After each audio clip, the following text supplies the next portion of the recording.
Astaghfirullah. Bismillahirrahmanirrahim. Assalamualaikum warahmatullahi wabarakatuh.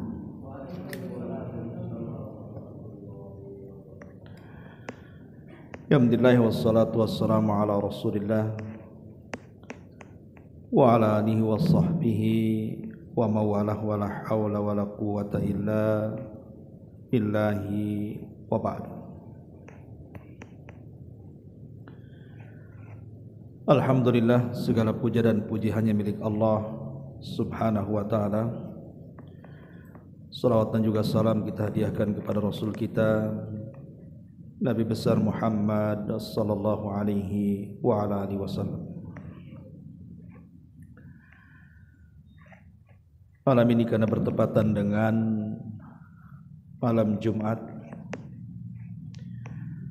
maka pembahasan di malam Jumat ini kita akan membahas 5 amalan. Kalau terkumpul di hari Jumat ini, maka Allah Subhanahu wa ta'ala akan catat dia termasuk penduduk surga biidznillah. Apa saja 5 amalan itu? Kita akan baca riwayatnya baru kita jelaskan. Ma'asyiral muslimin wal muslimat rahimani wa rahimakumullah. Riwayat hadis ini dari sahabat Abu Sa'id Al-Khudri radhiyallahu anhu dan disahihkan oleh Syekh Nasiruddin Al-Albani dalam kitab Shahihut Targhib. Kata Nabi sallallahu alaihi wasallam, khamsun man amilahunna fi yaumin katabahu Allahu min ahlil jannah. 5 perkara kata Nabi sallallahu alaihi wasallam, barang siapa yang mengamalkannya dalam satu hari, khususnya hari Jumat, katabahu Allahu min ahlil jannah, maka Allah Subhanahu wa ta'ala akan catat dia termasuk dari penduduk surga. Kemudian Nabi SAW mengatakan, yang pertama, man ada maridah, siapa yang mengunjungi orang sakit. Kemudian yang kedua, wa syahida janazatan, dia hadir dalam proses fardu kifayah untuk mensalatkan dan menguburkan jenazah. Kemudian yang ketiga, wasama yauman, dia berpuasa dalam satu hari. Kemudian yang keempat, waraha yaumal jum'ati, kemudian dia bergegas untuk melaksanakan Jumat. Dan yang terakhir, wa'ataqa raqabatan, dan dia pun memerdekakan budak. Maka 5 perkara ini, kata Rasul, katabahullahu min ahlil jannah, kalau bisa mengumpulkannya dalam satu hari di hari Jumat, maka Allah akan catat dia termasuk penduduk surga. Baik, kita akan uraikan satu persatu. Ma'asyiral muslimin wal muslimat rahimani wa rahimakumullah. Di zaman Nabi sallallahu alaihi wasallam, Rasul pernah mengumpulkan para sahabat. Kemudian Nabi sallallahu alaihi wasallam mengatakan, man asbaha minkumul yauma sha'ima, siapa di antara kalian yang hari ini berpuasa? Qala Abu Bakrin radhiyallahu anhu, kata Abu Bakar, saya. Kemudian Nabi SAW mengatakan lagi, man tabi'a minkumul yauma janazatan, siapa yang hari ini di antara kalian menghadiri jenazah? Qala Abu Bakrin radhiyallahu anhu, kata Abu Bakar Siddiq radhiyallahu anhu, dia mengatakan saya. Kemudian Nabi SAW mengatakan, faman at'ama minkumul yawma miskina. Siapa di antara kalian yang membantu fakir miskin di hari ini? Qala Abu Bakar, maka Abu Bakar mengatakan, ana, saya. Kemudian Nabi SAW mengatakan lagi, ma'ada minkumul yawma marida. Siapa di antara kalian yang menjaga orang sakit hari ini? Qala Abu Bakar, maka Abu Bakar mengatakan lagi, ana. Jadi Abu Bakar dalam satu hari mengumpulkan macam-macam amal saleh, dari puasa, kemudian mengikuti jenazah, kemudian memberi makan fakir miskin, kemudian menjenguk orang yang sedang sakit. Kata Rasul, majtama'na fimri'in illa dakhalal jannah. Tidaklah 4 perkara ini terkumpul pada seseorang dalam satu hari, maka Allah jamin dia termasuk penduduk surga. Artinya ma'asyiral muslimin yang dimuliakan Allah Azza wa Jalla, dalam keseharian itu sebenarnya banyak peluang-peluang, jalan-jalan bahwa kita ini mudah sebenarnya masuk surga kalau kita mau melakukannya. Dan pasti kalau ada keinginan untuk itu, Allah akan mudahkan. Hanya orang-orang yang malas saja, yang tidak ada kesungguhan untuk mencari surga, ya memang agak sulit untuk mencari jalan seperti ini. Tapi bagi orang-orang yang memang punya kehendak ingin masuk surga, maka Allah akan mudahkan itu jalannya. Salah satunya hadis ini.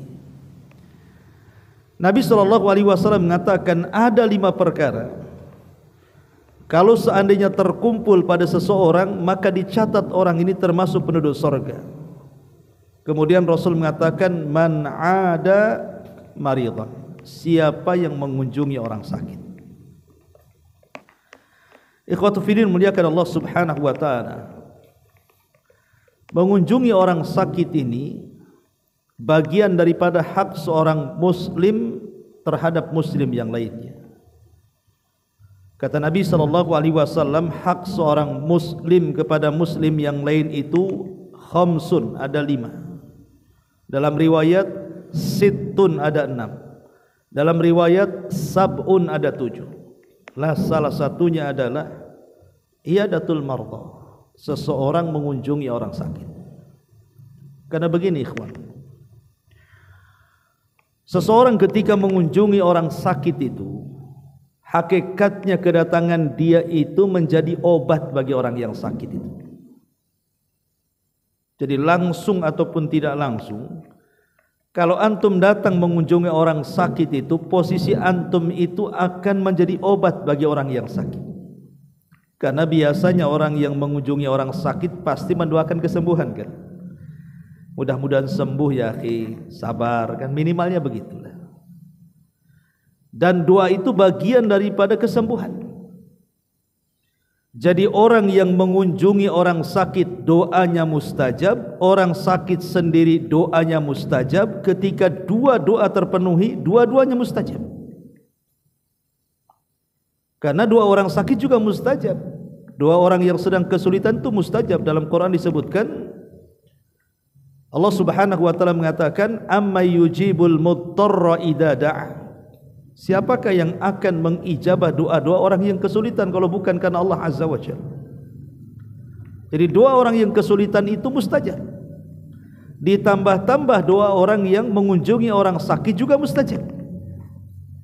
Jadi hakikat antum ketika mengunjungi orang sakit itu adalah obat bagi yang sakit itu. Dan kalau bisa, para ulama menyunahkan kalau antum datang kepada orang sakit itu, bawa oleh-oleh obat.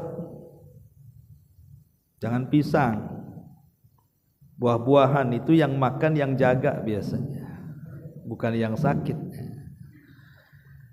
Maksudnya bawa obat-obatan. Karena antum kan bukan dokter, bukan orang farmasi, tentu tidak pahamlah obat-obatan medis itu kan. Obat-obatan yang jelas-jelas ada syar'inya sajalah. Pamannya antum bawa air zam-zam. Yang tidak usah bawa sejerigen pun nggak ada. Sikit aja lah segini, kan ada itu botol kecil, sekali teguk aja kan. Karena air Zam-Zam itu air berkah. Kata Nabi SAW, ma'u Zam-Zam lima syuriba lahu. Air Zam-Zam itu akan mengabulkan setiap yang meminumnya. Hadiah ya air Zam-Zam. Coba akhi minum ini, mudah-mudahan Allah sembuhkan penyakit. Atau kalau tidak ada air Zam-Zam, bawa madu. Karena madu juga termasuk sesuatu yang berkah dan bisa dijadikan obat. Atau habbatus sauda, atau mungkin antum bawa orang yang bekam gitu ya. Itu yang kita ketahui ya, secara syar'i yang ada dalilnya kan. Kalau secara medis itu kan urusan dokter. Jadi harusnya itu yang kita bawa kepada orang sakit, alat-alat ataupun bahan-bahan yang bisa menyembuhkan selain daripada doa. Tentu doa juga diajarkan Nabi SAW. Kata Nabi SAW dalam riwayat Abu Dawud, man 'ada maridan lam yahdur ajaluhu faqala indahu sab'a mirarin as'alullahal azim rabbal arshil azim an yashfiyaka illa afaqullahu min dhalikal marad. Dalam hadis yang dikeluarkan Imam Abi Dawud dan disahihkan oleh Syekh Albani, kata Rasul, sesiapa yang mengunjungi orang sakit sebelum datang ajalnya, kemudian dia berdoa di sampingnya, kemudian antum baca doa ini berkali-kali, doanya pendek, as'alullaha al-azim rabbal arshil azim an yashfiyaka. Itu saja. Saya ulang, as'alullahal azim rabbal arshil karim an yashfiyaka. Artinya, aku memohon kepada Allah yang maha agung, pemilik arsy yang sangat besar, semoga Allah menyembuhkan. Doa ini isinya tawasul. Jadi kita bertawasul kepada nama-nama Allah agar supaya Allah menyembuhkan penyakitnya. Dan tawasul itu bisa menghilangkan kesulitan manusia. Kata Nabi SAW, kalau kita baca berulang-ulang kalimat ini, melainkan Allah akan menyembuhkan dari penyakitnya. Kalau memang Allah takdirkan. Tapi kalau sudah dibaca berkali-kali kok tak sembuh-sembuh, ya itu sudah takdir. Tapi kalau Allah Subhanahu wa ta'ala berkehendak, maka akan disembuhkan penyakitnya. Hanya mengulang-ulang kalimat as'alullahal azim rabbal arshil azim an yashfiyaka. Terus diulang-ulang. Ya tentu ada doa-doa yang lainnya, seperti umpamanya la ba'sa tahurun insyaallah, ataupun Allahumma rabban nas adhibil ba'si ashfi anta syafi la shifa illa shifauka shifaan la yughadiru saqama umpamanya. Banyak doa-doa yang diajarkan Nabi sallallahu alaihi wasallam. Ma'asyiral muslimin wal muslimat rahimani wa rahimakumullah. Dan kita tahu bahwa banyak keistimewaan yang akan didapat itu bagi orang-orang yang mengunjungi orang sakit. Pertama, orang yang mengunjungi orang sakit itu akan dapat pahala besar. Pahala yang sangat besar sekali. Dalam hadis Nabi SAW mengatakan, kata Nabi SAW, ma min muslim ya'udu musliman ghadwatan illa salla alaihi sab'una alfa malakin hatta yumsiya wa in adahu asyiyatan illa salla alaihi sab'una alfa malakin hatta yusbiha wa kana lahu kharifil jannah. Tidaklah seorang muslim yang menjenguk saudaranya muslim yang lain di pagi hari, melainkan akan didoakan 70.000 malaikat. 70.000 malaikat, ikhwan, bukan sedikit. Ya. Itu mendoakan kita. Jadi kalau kita mengunjungi orang sakit di waktu pagi, maka kita akan mendapatkan doa 70.000 malaikat itu sampai sore. Dan kalau seandainya kita menjenguk di sore hari, maka dia akan didoakan oleh 70.000 malaikat sampai waktu pagi, dan baginya kebun di tengah-tengah sorga. Kurang apa coba? Hadis ini dihasankan oleh Imam Ibn Hibban dan juga Syekh Albani rahimahullahu ta'ala dalam kitab Sahih Sunan Tirmidzi. Dua keutamaan besar di sini kan. Pertama, 70.000 malaikat mendoakan kebaikan, dan doanya malaikat mustajab. Mereka makhluk yang tidak pernah bermaksiat, kalau berdoa ya mustajab lah. Yang kedua, kata Nabi SAW, wa kana lahu kharifun fil jannah, dan baginya akan mendapatkan kebun di tengah surga. Ini menunjukkan bahwa orang yang datang ke orang sakit itu akan mendapatkan pahala yang sangat besar. Yang kedua, akan memberikan motivasi atau kekuatan kepada orang yang sakit. Karena biasanya kan kalau kita datang ke orang sakit, ya pasti kita akan bicara yang baik-baik. Cepatlah akhi sembuh gitu kan, supaya kita bisa ngaji lagi, bisa ibadah lagi, dan begitu seterusnya, ngasih semangat. Dan kita tahu bahwa sugesti dalam ilmu kesehatan juga bisa menyembuhkan. Ya, sugesti itu bisa menyembuhkan, keyakinan yang kuat itu bisa menyembuhkan, dan kita bisa menghibur orang sakit. Umpamanya orang ini kena stroke, namanya kan, udah putus asa, kesana kemari tak sembuh-sembuh, antum datang, insyaallah banyak kok orang seperti antum yang sakit ini sembuh. Asal antum kuat, antum mau olahraga, pokoknya antum ngasih semangat tuh. Akhirnya tertanam tuh sugesti itu bagian daripada kesembuhan itu. Kemudian juga yang ketiga, mendoakan kepada orang yang sakit, dan itu kita diingatkan juga akan nikmat yang Allah tampakkan kepada kita. Alhamdulillah saya masih sehat, tidak seperti dia. Alhamdulillah saya masih bisa berjalan, dia pula tak bisa jalan. Alhamdulillah saya masih bisa makan enak, dia semua pahit di mulutnya itu. Jadi dari situ kita mengenang nikmat Allah Azza wa Jalla, akhirnya jadi bersyukur. Karena Nabi SAW mengatakan, lihat ke yang di bawah, jangan lihat ke yang di atas. Dan itu lebih bisa mensyukuri nikmat Allah Subhanahu wa ta'ala. Dan kalau memang orang sakit ini ahli maksiat, maka kita mungkin bisa mendakwahi dia. Ya mudah-mudahan setelah antum sembuh ini, antum kan jarang sholat-sholat lah, didakwahi gitu, bagian dakwah. Kalau orang kafir ya suruh masuk Islam kan itu. Karena Rasul juga pernah menjenguk orang sakit kemudian mensyahadatkan orang Yahudi. Ya. Ma'asyiral muslimin wal muslimat rahimani wa rahimakumullah. Atau antum bisa ngasih saran kalau memang antum punya pengetahuan ilmu kedokteran lah, atau mungkin ilmu kesehatan, kan antum bisa ngasih saran, akhi, ana dapat informasi kalau sakit kayak antum kayaknya baguslah makan herbal ini, herbal itu, ataupun mengkonsumsi obat ini, obat itu, kan enggak masalah tuh. Ya, ini juga ta'awun alal birri wat taqwa, ya. Tolong menolong di atas kebaikan dan juga ketakwaan, dan lebih daripada itu kita bisa jabrul khawatir.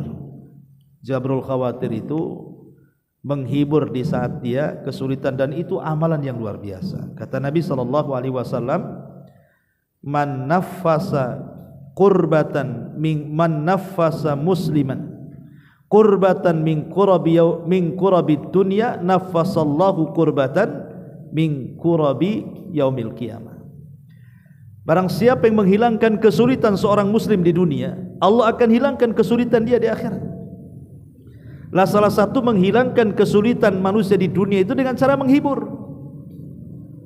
Ya, kalau kita mungkin punya biaya untuk supaya dia bisa berobat, alhamdulillah, tapi terkadang kita juga butuh duit. Ya sudahlah, kalau kita tidak bisa menyumbang dengan uang kita, kita bisa menyumbang dengan kata-kata baik. Karena terkadang ada orang sakit itu sebenarnya sakitnya tak seberapa, tetapi lebih sakit lagi kalau saudara-saudaranya tidak datang mengunjunginya. Saya ini kalau dia sakit selalu datang, giliran saya sakit tak muncul-muncul pula batang hidung dia ini. Kurang ajar dia, makin sakit akhirnya dia. Udah sakit badannya, sakit pula hatinya. Ya, jadinya kadang-kadang seperti itu. Jadi ini harus dipahami bahwa di antara amalan yang sangat istimewa di hari Jumat adalah iyadatul marid. Para ulama mengatakan seperti Al-Imam Ibnu Utsaimin dan yang lainnya bahwa tentu tidak semua orang sakit itu dikunjungi. Maksudnya orang sakit yang tidak mampu melihat manusia. Jadi orang sakit yang tidak bisa berjumpa dengan manusia, entah dia terduduk, terbaring, tidak bisa kemana-mana. Itu maksudnya. Adapun orang sakit yang kesana kemari tidak usah lah. Jadi kalau hanya sakit kepala, ya, demam, tapi dia ke pasar nampak di mall, kemudian dibilang, anak sakit kok antum gak ngunjungi anak? Lu anak ketemu antum hari-hari gitu. Bukan begitu ya. Maksudnya sakitnya itu memang gak ketemu orang. Ya tadi parah sakitnya itu. Dan ulama juga mengatakan bahwa mengunjungi orang sakit itu tidak mesti kepada orang yang antum kenal. Mengunjungi orang sakit juga kepada orang yang tidak kenal pun tidak ada masalah. Pamannya antum mau mengamalkan hadis ini di hari Jumat kan? Nengok tetangga sehat semua, depan, belakang, samping, kiri, kanan sehat semua. Semana cari orang sakit, datang ke rumah sakit. Itu orang sakit semua izinnya. Ya. Jadi kalau memang ingin mengamalkan hadis ini, datang, karena kan tidak harus yang dikenal kan. Yang tidak dikenal pun datang, enggak masalah. Jadi kalau ingin mengamalkan hadis ini, maksudnya dalam satu hari mendapatkan dan dicatat termasuk ahli sorga ini. Ini yang pertama. Kemudian yang kedua, kata Nabi SAW, wa syahida janazatan. Amalan yang kedua di hari Jumat adalah mengikuti jenazah. Disebutkan dalam hadis yang dikeluarkan Bukhari Muslim. Kata Nabi SAW, man syahidal janazata hatta yusalliya 'alaiha falahu qiratun wa man syahidaha hatta tudfan falahu qiratan wa fi riwayatin man kharaja ma'a janazatin min baitiha wa shalla 'alaiha thumma tabi'aha hatta tudfana kana lahu qiratan minal ajri kullu qirat mithla jabali Uhudin wa man shalla 'alaiha thumma raja'a kana lahu minal ajri mithla Uhudin. Kata Rasul, barang siapa yang hadir dalam proses jenazah sampai dia menyolatinya, maka dia dapat pahala 1 qirat. Tapi barang siapa yang hadir bukan hanya menyolatinya sampai menguburkannya, maka dia dapat 2 qirat. Dalam riwayat, barang siapa yang keluar dari rumahnya mengikuti jenazahnya sampai menyolatinya dan sampai menguburkannya, maka dia dapat 2 qirat. Apa 1 qirat itu? Kata Rasul, seperti pahala sebesar gunung Uhud. Berarti kalau 2 qirat 2 gunung Uhud. Gunung Uhud besar, antum yang pernah umrah nampak di Madinah itu sebentang-bentangnya itu gunung Uhud itu. Seperti itulah pahalanya. Ya. Karena begini, ikhwatu fillah muliakan Allah Azza wa Jalla, terkadang kita ini kalau menyengaja untuk melaksanakan ziarah kubur, kadang-kadang malas. Padahal sebenarnya ziarah kubur kan bagi laki-laki itu sunnah, bagi perempuan boleh tapi jarang-jarang. Tapi terkadang kita ini malas kalau menyengaja loh ziarah kubur itu. Dan hampir tidak ada yang menyengaja ziarah kubur itu. Maksudnya laki-laki, justru mak-mak pula yang banyak. Yang dilarang jarang-jarang malah sering, yang disunahkan sering-sering malah jarang-jarang. Tetapi kan ada kesempatan kalau ada orang meninggal ini kan kita bisa ada kesempatan sambil mendapatkan pahala kita mengurus jenazah, kita pun bisa ziarah kubur. Karena ziarah kubur ini kan banyak pahalanya, baik kepada kita yang berziarah ataupun kepada orang yang mati. Kepada kita ya tentu juga ada ibrah pelajaran bahwa kita akan mati seperti mereka. Akhirnya kemudian kita semakin lembut hatinya bahwa kita akan mati juga sama dengan mereka. kepada ahli kubur, kita bisa mendoakan mereka, sehingga manfaat kehadiran kita di kuburan itu. Lah termasuk juga ketika kita mengiringi jenazah. Kalau seandainya Allah Subhanahu wa taala ya mudahkan antum bisa bukan hanya menyolatkan ataupun menguburkan, mulai dari proses pemandian, kemudian pengkafanan, sampai pensolatan, pengiringan ke kuburan sampai dikuburkan, itu pahalanya besar sekali tuh. Ya, karena kenapa kemudian kita ini disyariatkan untuk mengikuti jenazah, mulai dari memandikan, menyolatkan sampai kemudian menguburkan itu? Apa hikmahnya? Ya tidak lain dan bukan karena memang orang yang meninggal itu berhajat dengan kita. Mereka sudah tidak bisa beramal lagi, mereka sudah mati. Kesempatan mereka hanya kepada kita yang masih hidup nih, supaya kita mengirim doa-doa kita terbaik untuk mereka, doa-doa ampunan kita untuk mereka. Itu yang mereka harapkan. Apalagi yang meninggal ini keluarga, kerabat atau teman-teman gitu ya. Maka itu penting dipahami. Termasuk juga dimandikan supaya dibedakan antara yang mati hewan dengan manusia, kan beda. Kalau manusia itu harus dihormati, dimandikan, dikafankan, dikasihkan wewangian, supaya ada perbedaan. Ya, dan lebih daripada itu tentu mereka mengharapkan doa-doa kita. Lah masalahnya ada sebagian orang itu yang terkadang mereka meremehkan soal prosesi jenazah ini. Padahal Rasul mengatakan asri ubil jenazah, segerakan jenazah itu dikuburkan. Tapi ada jenazah itu kadang-kadang sehari dua hari dibiarkan. Alasannya nunggu keluarganya belum datang dari kampung, dari ini, dari itu. Akhirnya jenazah ini kemudian kasihan di rumahnya. Padahal Rasul mengatakan kalau dia orang baik, dengan menyegerakan jenazah itu berarti itu kebaikan bagi dia. Tapi kalau orang jahat berarti kita sudah menghilangkan kejahatan di rumah kita. Jadi dua-duanya baik. Kalau dia orang baik, kemudian kita tahan-tahan, kita zalim sama dia. Tapi kalau dia orang jahat, sama aja kita ini menyimpan kejahatan dalam rumah namanya. Dikhawatirkan firman Allah Azza wa Jalla, wattaqu fitnatan la tusibannal ladzina zalamu minkum khassah. Terkadang kalau Allah menurunkan fitnah ataupun azab ataupun bala kepada orang-orang yang bermaksiat itu, bukan hanya terkena orang zalim saja, tapi orang-orang baik di sekitarnya takut terkena imbasnya. Makanya disegerakan. Takut di situ turun pula azab Allah, kan? Segerakan kalau dia orang jahat. Kalau orang baik pun segerakan supaya kita tidak zalim sama dia. Karena dia ingin cepat mendapatkan kenikmatan dalam kuburnya kalau dia orang baik. Ya.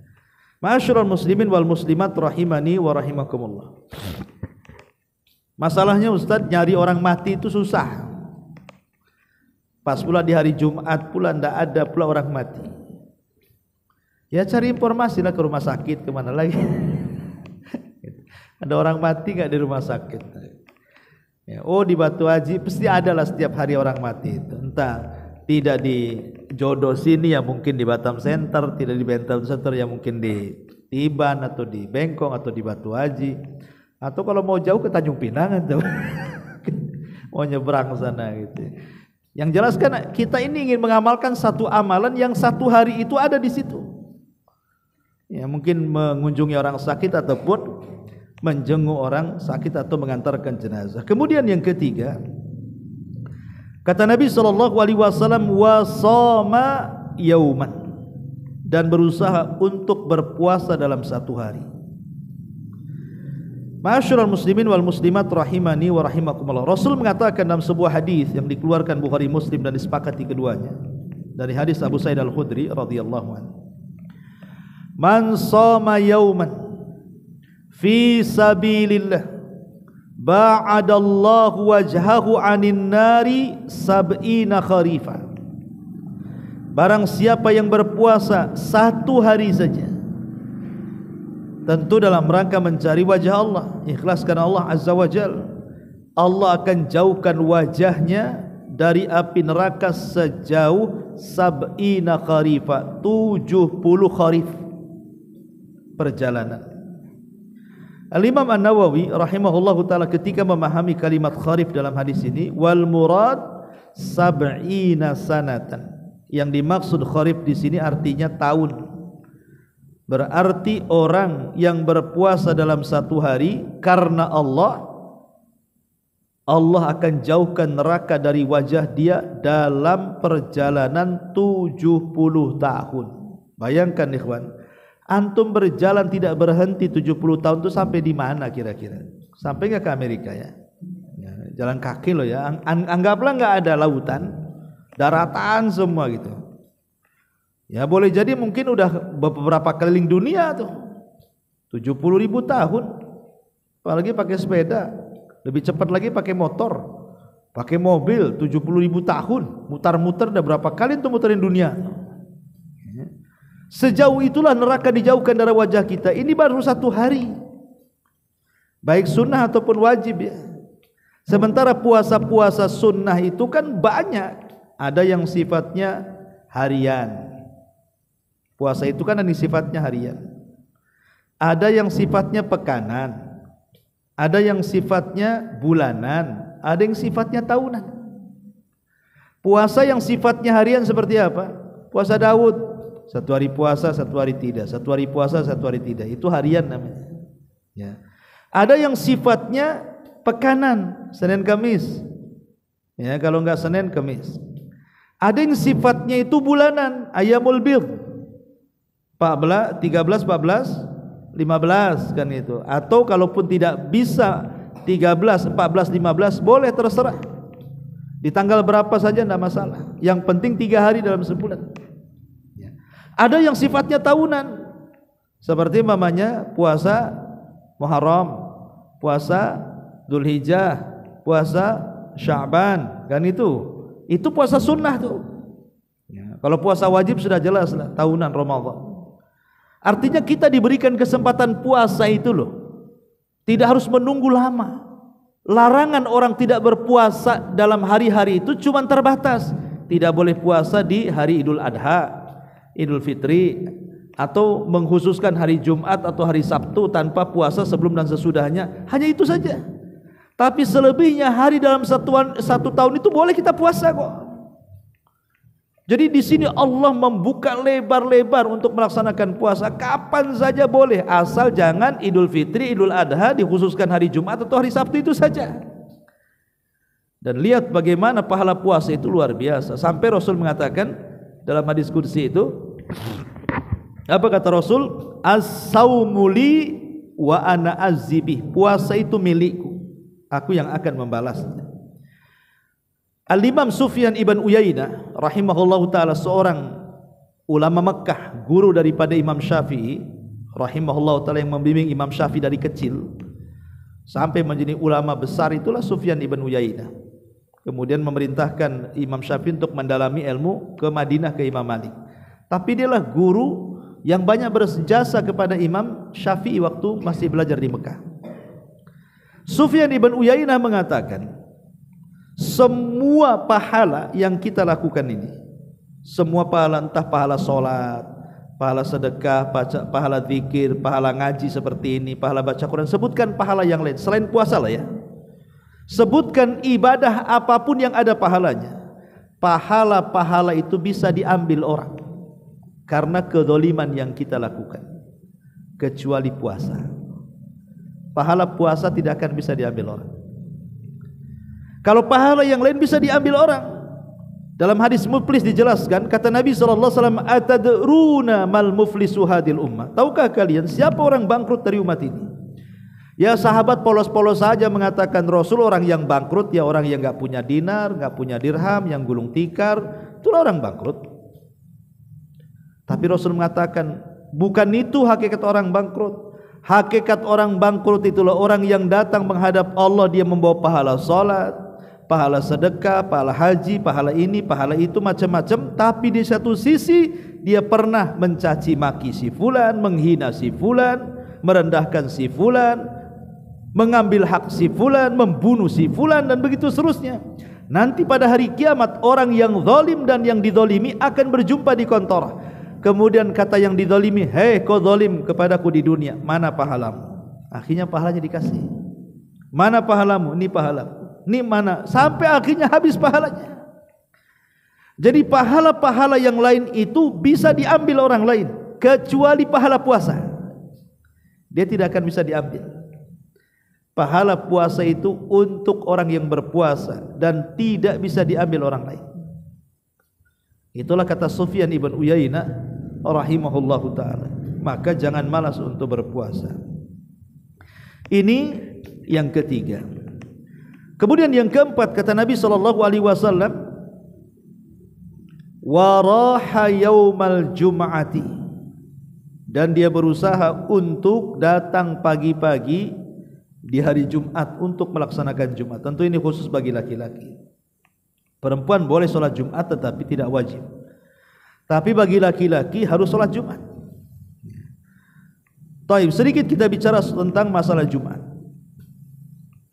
Ma'asyiral muslimin yang dimuliakan Allah Subhanahu wa taala. Nabi SAW mengatakan ketika bicara tentang fadilah hari Jumat itu, dalam sebuah hadis yang dikeluarkan Imam Muslim, Rasul mengatakan khairu yaumin ittala'at alaihi syamsu yaumal jum'ati fihi khuliqa Adam wa fihi udkhilal jannah wa fihi ukhrija minha wa la taqumus sa'atu illa fi yaumil jum'ati. Sebaik-baik hari ketika matahari terbit dalam satu pekan itu adalah hari Jumat. Karena di hari inilah Adam diciptakan. Di hari ini pula Adam dimasukkan ke dalam sorga. Di hari ini pula Adam dikeluarkan dari sorga. Dan di hari ini pula tegak kiamat. Makanya ada riwayat, walaupun sebagian ulama melemahkan, jadi binatang-binatang di hari Jumat itu kalau sudah malam hari Jumat mendekati waktu fajar, maka mereka tidak tidur. Mereka tidak tidur karena dikhawatirkan hari itu terjadi kiamat. Tapi ketika kemudian terbit fajar sampai matahari terbit, maka binatang-binatang itu berbahagia karena tidak terjadi kiamat. Artinya bahwa harinya diketahui kapan kiamat terjadi. Cuman yang tidak diketahui itu tanggalnya, bulannya, tahunnya. Jadi yang diketahui itu cuman harinya saja. Kapan kiamat? Jumat selesai. Tanggal berapa? Tidak tahu. Bulan berapa? Tak tahu. Tahun berapa? Ya enggak tahu, itu urusan Allah. Tapi harinya saya tahu, hari Jumat, berdasarkan hadis ini. Ma'asyiral muslimin yang dimuliakan Allah Subhanahu wa taala. Ada kekhususan yang Allah Subhanahu wa taala berikan kepada hari Jumat berbeda dengan hari-hari yang lainnya. Pertama, bahwa hari Jumat itu termasuk hari Id kaum muslimin yang terulang-ulang setiap pekannya. Jadi Jumat itu hari Id, hari ulang tahun kita kaum muslimin. Kalau orang Nasrani punya hari Ahad, makanya lihat orang Nasrani di hari Ahad kan, bajunya bagus-bagus, ya, baik yang laki-laki atau perempuan itu gagah-gagah kan, pakai jas, pakai dasi, yang perempuannya bersolek luar biasa. Kalau Yahudi hari Sabtu, ya.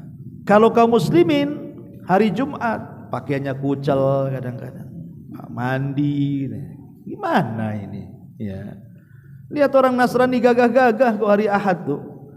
Ini hari ulang tahun kita hari Jumat tuh harusnya pakai pakaian yang bersih, yang bagus kan itu. Ini hari Id kita yang terulang setiap pekannya. Ini yang pertama. Yang kedua, bahwa hari Jumat itu nanti di sorga disebut Yaumul Mazid, hari tambahan nikmat.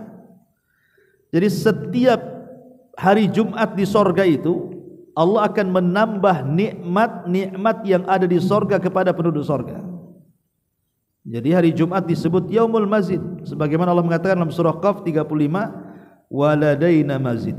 Kemudian yang nomor 3, bahwa hari Jumat itu khairul ayyam, sebaik-baik hari dalam sepekan berdasarkan hadis tadi yang kita baca. Kemudian yang kelima, keutamaan orang yang melakukan amal di hari Jumat itu dicatat termasuk penduduk sorga, seperti hadis yang sedang kita bahas ini, ya. Kemudian yang nomor 7, Hari Jumat ini adalah hari di mana kesalahan-kesalahan kita ini mudah dihapuskan. Karena Rasul yang mengatakan al-jum'atu ilal jum'ati kafaratun lima bainahuma. Dari Jumat ke Jumat itu bisa mengkafarahkan dosa kita, menggugurkan dosa kita di antara Jumat ke Jumat itu kan. Kemudian yang nomor 8, bahwa berjalannya kita ini, antum dari rumah ke masjid berjalan, itu pahala semua isinya. Kata Nabi sallallahu alaihi wasallam, "Man ghassala yaumal jum'ati waghtasal." Barang siapa yang membuat mandi di hari Jumat. Ada yang mengambil istimbat, man ghassal pakai tasdid, yang membuat mandi artinya yang tadinya tidak mandi jadi mandi. Seperti apa? Berhubungan suami istri. Nah, itu kan membuat mandi jadinya kan. Jadi barang siapa yang berhubungan suami istri di malam Jumat atau di hari Jumat dan dia pun mandi Jumat, kemudian keluar dari rumahnya dalam rangka apa? Menuju masjid untuk melaksanakan Jumat bagi laki-laki. Tsumma bakkara wabtakar, artinya berpagi-pagi buta dia datang menuju masjid. Wa masya walam yarkab, jalan kaki dan tidak pakai kendaraan. Ya kalau dekat, ya kalau jauh ya susah juga antum. Dari Jodoh pengen sholat di Jabal Uhud, antum niatnya sholat Jumat sampai sana sholat asar. Kejauhan sana kan gitu ya. Ya maksudnya kalau dekat lah, kalau jauh ya pakai kendaraan ya. Kemudian kata Nabi SAW, wadana minal imam, masuk masjid saja langsung mendekat kepada imam, bukan cari tiang. Ini masuk masjid cari tiang. Oh, ini udah alamat nih ya. Kemudian setelah dia mendekat kepada imam, fastama'a walam yalghu, betul-betul mendengarkan, tidak main-main, fokus dengan apa yang dikhutbahkan khatib itu. Kana lahu bikulli khutwatin amila sanata ajri, kana bikulli khutwah, maka setiap langkah-langkah dia itu amila sanati ajri siyamiha wa qiyamiha, maka dia dapat pahala puasa setahun dan sholat malam setahun. Siapa yang bisa sholat malam setiap malam? Siapa yang bisa puasa sunnah setiap hari itu? Tidak bisa. Setahun loh ya. Tapi cukup melaksanakan ini saja, itu kita sudah dapat pahala sedemikian besar. Dan ini kekhususan hari Jumat. Kemudian juga di antara kekhususan hari Jumat, orang yang meninggal di hari Jumat atau di malam Jumat itu, maka itu termasuk alamat husnul khotimah kalau dia orang baik. Jadi kalau dia orang soleh, orang taat, Allah pilihkan hari kematian hari Jumat, berarti itu tanda-tanda husnul khotimah. Dia kalau dia orang jahat kan tidak bisa kan ya. Enggak pernah sholat Ustaz, tapi matinya hari Jumat, husnul khotimah enggak? Ya enggak sholat kok. Jadi maksudnya dia orang baik, Allah pilihkan harinya hari Jumat. Itu tanda-tanda husnul khotimah. Kata Rasul, man mata yaumal jum'ati aw lailatal jum'ati wuqiya fitnatul qabri. Barang siapa yang mati di hari Jumat atau di malam Jumat, maka akan dibebaskan dari fitnah kubur. Dan banyak juga keutamaan-keutamaan yang lainnya. Tapi yang jelas kalau kita sedikit bicara adab-adab Jumat, ya tentu yang pertama mandi, kemudian berwangi-wangi, kemudian menggunakan pakaian yang bagus ya. Kemudian mendekat pagi-pagi ke masjid, artinya supaya mendapatkan keistimewaan sedekah. Karena begini ikhwan, dalam hadis Nabi SAW mengatakan, setiap hari Jumat itu Allah mengutus malaikat untuk berdiri di pintu-pintu masjid. Umpamanya di sini, pintunya di sana atau mungkin di sini kan, dua pintu di sini. Jadi malaikat itu berdiri di pintu masjid sambil mencatat setiap orang yang masuk itu. Lah, kelompok yang pertama masuk dan dia berhasil mendapatkan di saf yang pertama, maka malaikat akan mencatat pahala dia sama dengan orang yang bersedekah menyembelih seekor unta. Kemudian datang gelombang yang kedua, berhasil di saf yang kedua, dicatat malaikat pahala dia sama dengan berkurban seekor sapi. Kemudian datang gelombang ketiga, Kemudian dicatat pahala dia sama dengan berkurban seekor kambing. Kemudian sab yang keempat, pahala dia sama dengan berkurban seekor ayam. Kemudian yang kelima, pahala dia sama dengan berkurban telur ayam. Cuma 5 saja. Unta, sapi, kambing, ayam, telur. Berarti udah ke belakang apa tuh? Ada tai-tai ayam semua. Karena malaikat udah masuk, ya udah nggak mencatat lagi. Makanya di sini kenapa keistimewaannya pagi-pagi datang di hari Jumat itu karena memang luar biasa. Ya. Lah, salah satu amalan yang disebutkan dalam hadis ini adalah man raha yaumal jum'ati, barang siapa yang raha berangkat di hari Jumat. Dan yang terakhir kata Nabi sallallahu alaihi wasallam wa a'taqa raqabatan, kemudian dia memerdekakan seorang budak. Tentu memerdekakan budak di hari ini kan nggak ada. Gimana caranya? Karena budak itu kan karena sebabnya kekufuran. Kenapa orang jadi budak itu? Karena sebabnya kufur. Ketika dalam peperangan orang Islam melawan orang kafir, kemudian kalah orang kafir, kemudian mereka tertangkap, tertawan, maka mereka menjadi tawanan kaum muslimin. Mereka jadi budak. Kecuali ada syarat-syarat tebusan dan begitu seterusnya. Ya. Tapi selama dia tidak bisa ditebus, dia akan jadi budak. Lah, kenapa Islam itu membahas perbudakan? Sebenarnya Islam itu sangat anti dengan perbudakan. Makanya dalam amalan-amalan tertentu itu Nabi selalu menyuruh memerdekakan budak. Contoh umpamanya kafarah jima di bulan Ramadan. Di siang hari bulan Ramadan dia puasa, melakukan hubungan suami istri. Berarti kafarahnya apa? Memerdekakan budak kan. Baru kemudian kalau tidak sanggup, baru dia puasa 2 bulan berturut-turut. Kalau tidak sanggup baru memberi makan. Jadi artinya bahwa selalu dalam amalan-amalan tertentu, terutama dalam kafarah-kafarah itu biasanya dalam Islam itu memerdekakan budak. Islam itu tidak pernah melakukan perbudakan. Tapi adanya perbudakan dalam Islam itu disebabkan karena kekufuran. Karena kufur itulah engkau jadi budak. Ya. Karena kita ini semua budak Allah, hamba Allah subhanahu wa ta'ala. Yang beriman juga budak, tapi budak bagi Allah. Tapi kalau dia kufur, selain dari budaknya Allah, budaknya manusia juga. Jadi sebabnya itu kekufuran. Tetapi walaupun sekarang mungkin tidak ada perbudakan, tenang, ada amalan-amalan yang bisa kita lakukan yang sama dengan memerdekakan budak. Seperti apa contohnya? Contohnya kata Nabi SAW, man qata'a tamimatan an insanin kana ka'idli raqabatin.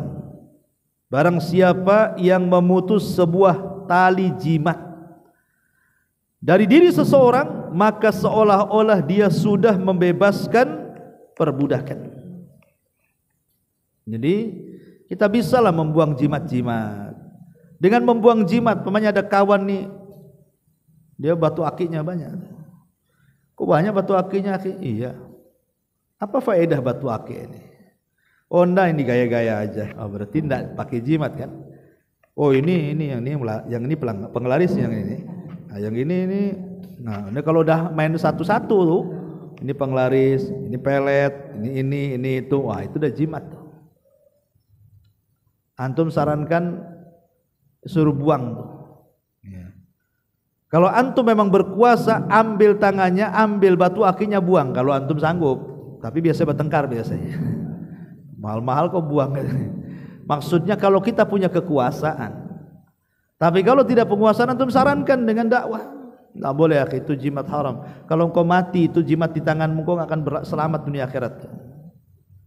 Atau kalau tidak bisa ya dengan hati, minimalnya ada dakwah. Ya. Ini amalan yang pertama. Amalan yang kedua, hadis Abu Hurairah radhiyallahu an, Nabi mengatakan, "Man qala la ilaha illallah wahdahu la syarikalah, lahul mulku wa lahul hamdu, yuhyi wa yumiitu wa huwa ala kulli syai'in qadir." Siapa yang mengatakan la ilaha illallah wahdahu la syarikalah, lahul mulku wa lahul hamdu, yuhyi wa yumiitu wa huwa ala kulli syai'in qadir, dalam satu hari itu 100 kali berzikir seperti ini, maka seolah-olah dia telah memerdekakan 10 orang budak. 10 orang budak itu banyak, mahal budak itu ya. Jadi amalan yang kedua berzikir dengan bacaan yang sudah ditetapkan Rasul, la ilaha illallah wahdahu la syarika lah, lahul mulku wa lahul hamdu yuhyi wa yumiitu wa huwa ala kulli syai'in qadir. Ataupun hadis dari Ummu Hani radhiyallahu anha, dia mengatakan aku datang kepada Rasul, ataitun nabiyya sallallahu alaihi wasallam, aku datang kepada Rasul, kata Ummu Hani, faqultu, dan aku katakan, ya Rasulullah, dullani ala amalin fa inni qad kaburat wa dha'ufat wa baduna. Rasul, tunjukkanlah kepadaku satu amalan, saya ini sudah tua, sudah renta, sudah tidak muda lagi, sudah lemas. Janganlah kau berikan amalan yang berat. Bisa enggak kau tunjukkan kepadaku amalan yang ringan bagi usia seusiaku ini? Maka Nabi SAW mengatakan kepada Ummu Hani, kabbirillaha mi'ata marrah wahmadillaha mi'ata marrah wasabbihillaha mi'ata marrah khairun min mi'ati farasin muljamin musrajin fi sabilillah wa khairun min mi'ati badanatin wa khairun min mi'ati raqabatin. Kata Rasul, wahai Ummu Hani, bertakbirlah 100 kali, memujilah Allah alhamdulillah 100 kali, bertasbihlah subhanallah 100 kali dalam satu hari maksudnya. Lihat pahalanya. Itu lebih baik, kata Rasul, dibandingkan 100 kuda perang yang digunakan di jalan Allah. Itu lebih baik dibandingkan 100 unta yang disedekahkan. Itu lebih baik dibandingkan 100 budak yang dimerdekakan. Nah, jadi bisa juga kita ini mendapatkan pahala memerdekakan budak dengan cara seperti ini. Baca tasbih, takbir, takbir, kemudian tahmid, kemudian tasbih, masing-masing 100 kali dalam satu hari satu malam. Wallahu a'lam bishawab. Ikhwan, ini yang bisa saya sampaikan. Ya, mudah-mudahan bisa kita amalkan.